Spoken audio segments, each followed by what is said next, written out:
தம்பி உனக்கு என்ன வேணும்? தம்பி உனக்கு என்ன வேணும்? கான் வேணுமா? சரி. ஆஹா, நான் வேணும் சின்ன உனக்கு? நான் வேணும். கான் வேணுமா? போறது அது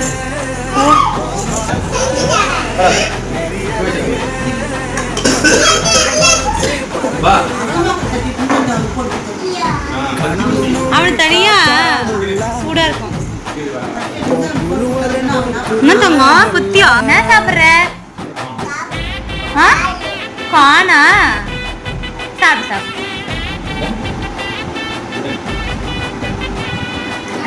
பிரணி என்ன சாப்பிடுச்சலாம்? கான் சாப்பிட்றியா? எப்படி இருக்குது? டேஸ்டா இருக்கா?